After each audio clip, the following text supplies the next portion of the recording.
পাকিস্তানের একজন ডক্টর সাইদ, তিনি নতুন করে ক্যান্সারের উপরে গবেষণা করেছেন এবং এটা পত্রিকায়ও লেখা হয়েছে। তিনি ক্যান্সারের নতুন একটি বিষয়ের উপরে গবেষণা করেছেন এবং এই গবেষণার জন্য তাকে পুরস্কৃত করা হবে। এই জন্য তিনি নিজের দেশ ছেড়ে আরেকটি দেশে যেতে হবে। তিনি সেই দেশে যাওয়ার জন্য বিমানের টিকিট কাটলেন। তিনি তার জীবনে দোয়ার যে ফল, দোয়ার মাধ্যমে যে কি করে অসম্ভব সম্ভব হয় তার বাস্তবতা তিনি নিজ মুখে বলছেন যে আমি বিমানের টিকিট কাটলাম, বিমানে উঠলাম, মনে বড় আনন্দ। দীর্ঘদিনের গবেষণার পরে আজ আমি পুরস্কার পেতে চলছি।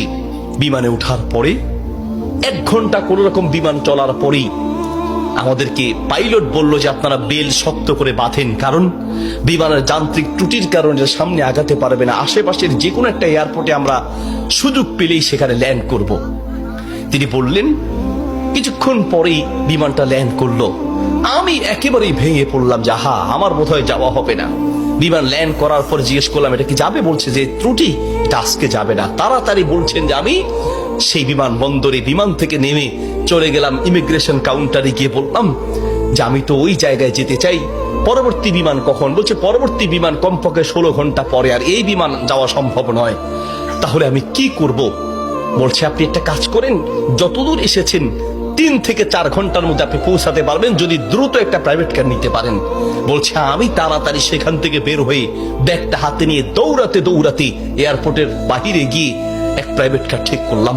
প্রাইভেট কার ওলাকে বললাম ভাই যত দ্রুত পারেন আগাতে থাকেন, টাকা নিয়ে টেনশন নাই, কারণ পুরস্কার তো বিশাল পুরস্কার, আপনি আগাতে থাকেন।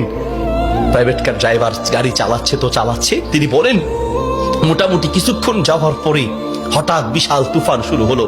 প্রচন্ড তুফান দেখে ড্রাইভার বলছে ভাই সামনে যাওয়া সম্ভব নয়। বলছে চেষ্টা করেন। বলছে দেখছেন কি অবস্থা, রাস্তাঘাট সব গাছ মালা ভেঙে রাস্তায় পড়ে আছে।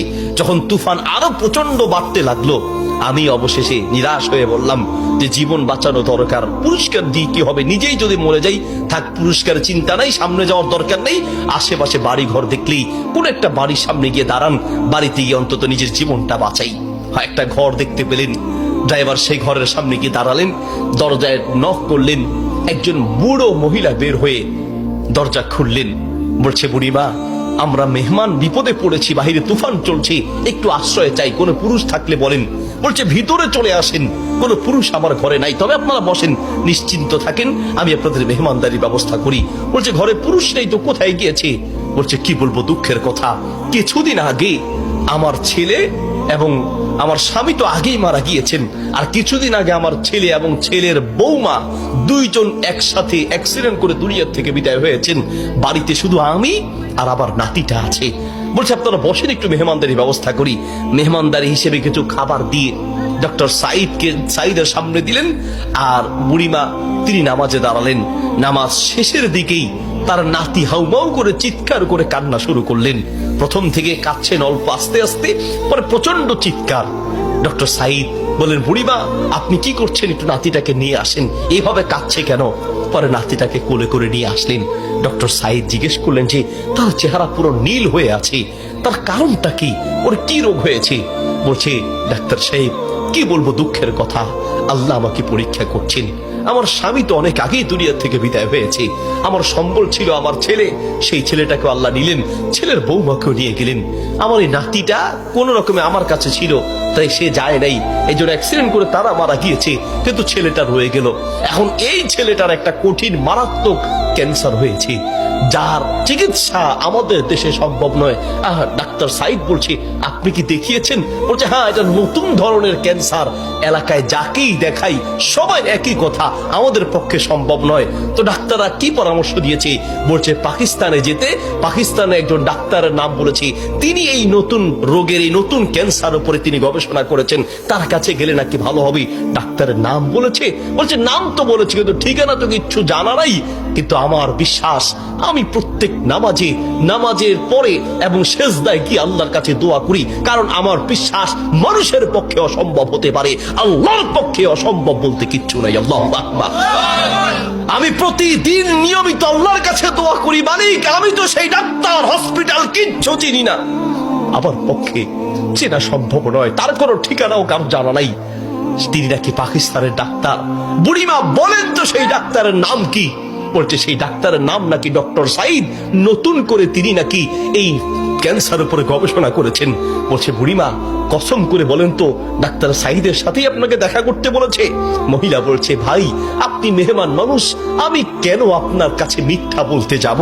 ডাক্তার সাইদ তিনি নাকি নতুন করে ক্যান্সার উপরে গবেষণা করেছেন, আপনার বাড়ি কোথায়?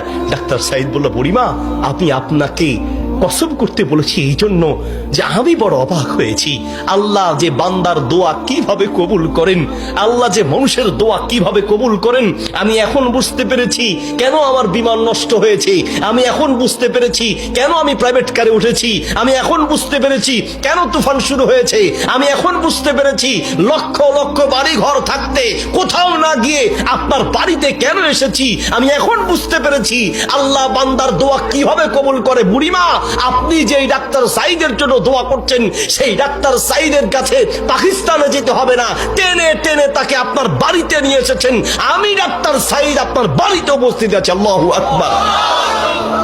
প্রিয় ভাইয়ের আমার, আসা আন তাকরাহু শাইআন ওয়া হুয়া খায়রুল লাকুম ওয়া আসা আন তুহিব্বু শাইআন ওয়া হুয়া শাররুল লাকুম।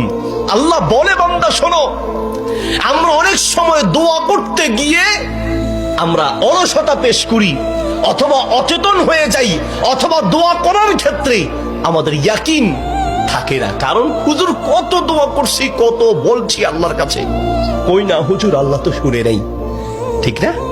অনেকের কথা অনেক হুজুর দোয়া করার জন্য বলেন, কত দোয়া করছি হুজুর, তাহাজ্জুদের সময় দোয়া করছি, শেষ রাতে দোয়া করছি, চোখের পানিতে মুখ ভাসিয়ে দোয়া করছি, কত চাইছি আল্লাহর কাছে, হুজুর আল্লাহ দেয় নাই। শোনেন আল্লাহ বলেন বান্দা মাঝে মাঝে আমি তুমি চাও আমি দেই না, এই যে আমি দেই নাই হতে পারে আমি এই না দেওয়ার মাঝেই তোমার কল্যাণ আছে। আল্লাহু আকবার। আমরা জানি না, হতে পারে ওই যে আল্লাহ দেয় নাই সেটার মধ্যেই আপনার জন্য কল্যাণ দিয়ে দিতে। এই জন্য দোয়া করবেন, পান বা না পান দোয়া করে যাবেন।